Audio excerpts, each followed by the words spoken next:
Merci. Alors, Facebook, ça fonctionne? Vous êtes présent? Ouais, ça peut. Après, sur YouTube, vous venez ou pas du tout? Vous venez quand vous voulez. Donc j'arrive à avoir une chaîne qui fait 80 000 abonnés, il n'y a personne qui vient. Voilà comment ça fonctionne sur YouTube. Bon, ben ça, faut pas que je le dise, faut pas que je sois négatif et passif et pas ça, gna gna gna gna gna gna. Et là, je suis reparti sur l'édition condensée du best-seller vendu à plus de 2 millions d'exemplaires. Avec des passages qu'il faut que je vous lise tranquillement. Ça se lit pas comme un livre, c'est pas un livre, c'est pas une indication pour vivre, simplement des choses qu'il faut récupérer pour savoir dans quelle société nous vivons. Avec des personnes qui prennent ça terre à terre, au premier degré, c'est pas ce qui m'intéresse. Ce qui m'intéresse, c'est que j'ai justement mis un petit post-it sur un passage. Voilà, le passage qui m'intéresse le plus. Page 140. Toucher l'imagination. Alors, il y a plusieurs lois, de 1 à 48. Ce sont les 48 lois du pouvoir. L'édition condensée. Et comme je l'ai mis en titre, personne ne réclame moins de pouvoir, tout le monde en veut davantage. Et le sentiment de n'avoir aucun pouvoir sur les gens et les événements est difficilement supportable. 2 points. L'impuissance rend malheureux. Alors j'ai un passage que j'aime bien, c'est la loi 32. Toucher l'imagination. On fuit la vérité quand elle est laide et déplaisante. Ne rappelez jamais la réalité, sous peine d'avoir à affronter la colère.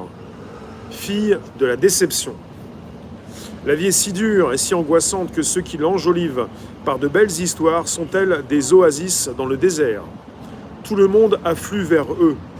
C'est un grand pouvoir que de savoir exploiter l'imagination des masses. Et je vais vous lire le passage, bien sûr. Perso, j'aime bien parler de l'imagination, de l'imaginaire collectif, de tout ce qui nous ambiance, de tout ce qui nous ramène à notre enfance. Bonjour Catherine, bonjour Virginie, bonjour vous tous. Tout ce qui nous ramène, alors je ne suis pas parti sur... Il faut peut-être que je mette Facebook ici pour vous voir. Là, Facebook, vous êtes un petit peu ici quand même. Alors, les clés du pouvoir. L'imagination ne fonctionne jamais seule. Elle se développe sur un terreau de platitude et de banalité. C'est le caractère oppressant de la réalité qui permet à l'imagination de prendre racine et de s'épanouir. Pour la Venise du XVIe siècle, c'était le déclin et la perte de son prestige. En réaction se développa une fable promettant un retour soudain des gloires passées par le miracle de l'alchimie. Tandis que la réalité ne faisait que s'assombrir, les Vénitiens caressaient le rêve d'un monde dans lequel leur cité recouvrerait d'un coup sa fabuleuse prospérité et son pouvoir, transformant la poussière en or. Quiconque est capable d'élaborer une histoire à partir d'une réalité angoissante à vivre dispose d'un pouvoir indicible. Si vous cherchez une chimère qui est une emprise sur les masses, ne perdez pas de vue les vérités banales qui pèsent lourdement sur nous tous. Ne vous laissez pas distraire par les tableaux prestigieux que brossent les gens d'eux-mêmes et de leur vie. Creusez pour découvrir ce qui réellement les ligote. Une fois que vous l'aurez trouvé, vous disposerez de la clé magique qui vous ouvrira toutes les portes. Là, ça m'intéresse grandement. On est entouré de personnes qui sont des personnes connues, des personnes que certains vénèrent, vous en êtes peut-être fan, avec une biographie qui a été faite de ces personnes qui ne proposent pas la réalité de ce qu'elles ont vécu. La réalité est plate. Je le répète, j'aime beaucoup ça.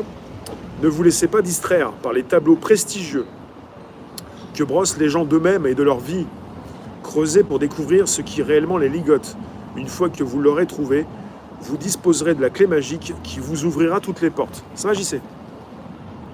Enfant, nous avons beaucoup d'imaginaire car pas de limite de pensée.